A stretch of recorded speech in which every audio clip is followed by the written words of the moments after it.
নমস্কার, আই গেছি আজকে আবার নতুন বিষয় লইয়া আপনারা লাগি। আজকের বিষয়টা হইল যারা স্ত্রী মানে ওয়াইফ, যারা বউ আছেন তারা লাগে। স্ত্রীরা মাঝে মাঝে নিরাপত্তাহীনতায় কেনে ভোগে, ইনসিকিউরিটিতে কেনে ভোগে, সেটার মানসিক কারণ কিতা, কী কারণে তারা এরকম ভোগে, এটা নিয়ে আজকে একটু কথা হইব। আপনারা সবাই সঙ্গে থাকবা, এটা সিরিয়াস বিষয়, কিন্তু সেটারে যদি একটু খেয়াল রাখুন, একটু যত্ন নিন, তাহলে দেখবো কোনো প্রবলেম থাকে না। প্রথম যেটা প্রবলেম হয় সেটা হইতেছে, দেখুন, স্ত্রী মনে করে মাঝে মাঝে যে পুরোনা ভালোবাসা যেটা আসিল বিয়ার পরে, যত যত্ন আত্মি করতো, স্বামী খেয়াল রাখতো, সব কিছু করতো, কিন্তু এখন সেই খেয়াল করে না, সেই যত্ন নাই, সেই পাত্তা দেয় না, বা নিজে কথা শুনতে চায় না, কোনো গুরুত্ব দেয় না। আমার নিজের মানে স্ত্রীর কোনো কথার গুরুত্ব নাই, কোনো মতামত নাই, দিতে চায় না, কথা শুনতে চায় না। এই যে অ্যাভয়েডিং টেন্ডেন্সি, আর এই যে এরকম গুরুত্ব না দেওয়া, মতামত না শোনা, এতেও ইম্পর্টেন্স কমে যায়। সেখান থেকে স্ত্রীরা কিতা হয়, কিতা বউরা নিরাপত্তাহীনতায় ভোগে। দ্বিতীয় যেটা হইতেছে, সময় না দেওয়া। স্ত্রীরা চায় স্বামীর কাছ থেকে সময় চাওয়া। বিয়ার পরে হয়তো সময় দিয়ে সঙ্গে ঘুরছে, কিন্তু এখন হয়তো অবস্থার চাপে হোক, কাজের চাপে হোক, বা যে কোনো কারণে হোক, হয়তো সময় দিতে পারে না। অফিসিয়াল চাপে হোক, সে সময় দেয় না, বা কোনো কোনো অহেতুক কারণে কই দিল যে আজকে আমার শরীর ভালো না, বা আজকে আমি একটু বাইরে যেতে লাগবো, আমার বড় কাজ আছে। যখনই স্ত্রী সময় চায়, সে সময় দেয় না। রাত্রেবেলাও ফাইল খুলিয়া বই গেল, বা মোবাইল খুলিয়া বই গেল, সন্ধ্যার পরে আইবার পরে টিভি খুলিয়া বই গেল, কইলো এখন আমার ভাল লাগে না, এখন কথা শুনতে চাই না, পরে শুনবো নি। এই যে অ্যাভয়েড করে, এতে কী দেওয়া হয়, একটা ইনসিকিউরিটি তৈরি হয়।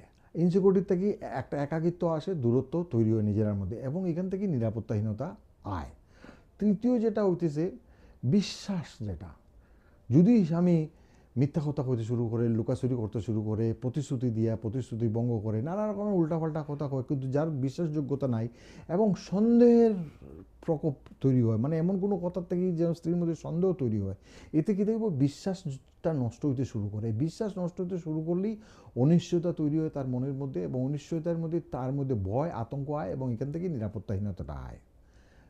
এর ফলে যেটা হইলো, সম্মান করা, সবের সামনে উল্টাপাল্টা কথা কওয়া, গালিগালাজ করা, বকাঝকা করা, হেও করা, একলা থাকলে একলাও তার গালিগালাজ করা, তোমার দ্বারা কিচ্ছু হয় না, তুমি পারতে না, তুমি ছাড়া তো তোমার বেকার একদম সব কিছু।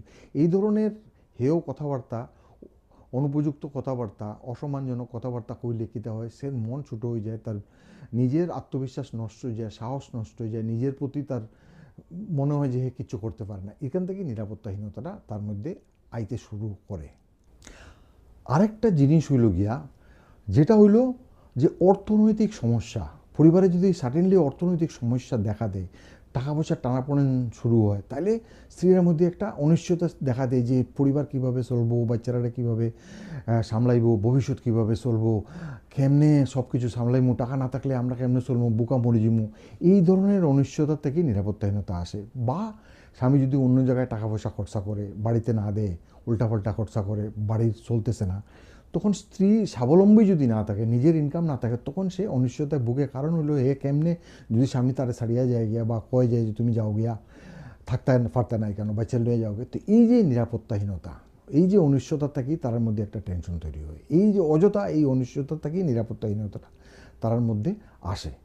প্লাস যেটা হয়, মাঝে মাঝেই স্বামীরা যদি অন্যান্য নারীর সঙ্গে, কোনো বোনের সাথে, কোনো বৌদির সাথে, বা প্রতিবেশী কারোর সাথে তুলনা দেয়, যে তারা কত ভালো, কত সুন্দরভাবে পরিবার সামলাইয়া রাখছে, কত ভালোভাবে বেচারারে সামলা, সব কিছু করে, এই টাকার মধ্যে সব কিছু পরিবার চালায়, সব কিছু পারে, তুমি পারো না কেন, তোমার দ্বারা কিছু হইতো না, তুমি বেকার, আমার মনে হয় জীবনটা শেষ করে নিলে। এই সব কথাবার্তাতে কীটা হয়, তার আত্মবিশ্বাস নষ্ট হয়, তার সাহস নষ্ট হয়, এবং এখান থেকেই তার নিরাপত্তাহীনতার সৃষ্টি হয়।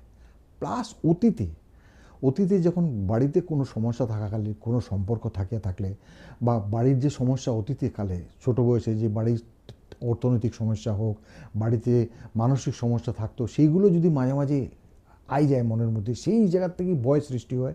কারণ সেইগুলো ভয়ের সময় আসিল, সেই ভয়গুলো এখন যদি আবার মনের মধ্যে জাগা দেয়, সেইখান থেকে নিরাপত্তাহীনতা আইতে পারে। তাই কইতেছি, স্ত্রীদের মেইনলি কইতেছি যেটা, আপনারা ভয় পাইবা না, মানসিকভাবে দুর্বল হইয়া পড়বা না, আপনারা লড়বা, ভাববা যে আমি পারবো, আমি একা লড়তাম পারবো, আমি নিজে সব কিছু করতাম পারবো, এবং নিজেরা স্বাবলম্বী হইবার চেষ্টা করবা। যতটুকু চেষ্টা করবা নিজেরা স্বাবলম্বী হওয়ার চেষ্টা করবা, আর সাহস রাখবা। কে কিতা করলো না করলো ইতার মনোযোগ দিবা না, বা ইতার উপরে নিজেরে বাংবা না বা দুর্বল হইবা না। আপনি আপনার মতো করে নিজেরা তৈরি করুন। আপনি মনে রাখবা যে আমি যেটা করুন পারবো, আমার দ্বারা সম্ভব, আমি করতাম পারবো। প্লাস স্বামীর এটা করতেছি, আপনারা একটু খেয়াল নিবা, যত্ন নিবা, তার কথা শুনবা, গুরুত্ব দিবা, সম্মান দিবা, একটু কেয়ার করবা, একটু সময় দিবা। এইগুলো যদি সবগুলো ঠিকঠাক থাকে তাহলে আর স্ত্রীর নিরাপত্তাহীনতায় ভুগতে হয় না, তার মানসিক প্রবলেম আয় না জীবনের মধ্যে। দেখবা সুন্দর জীবনযাপন কাটবো, ভালোভাবে কাটবো। আপনারা এগুলোর একটু নজর দিবা, যেটা যেটা করলাম একটু খেয়াল করবা, তাহলেই দেখবা না জীবন ভালো থাকবো, সুন্দর থাকবো, আপনারাও ভালো থাকবা।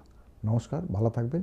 আর হ্যাঁ, কমেন্ট করতে, লাইক করতে ভুলবা না, আর সাবস্ক্রাইব করবা কিন্তু আমার চ্যানেল সিলেটি জ্ঞান, সাবস্ক্রাইব করতে কিন্তু ভুলবা না।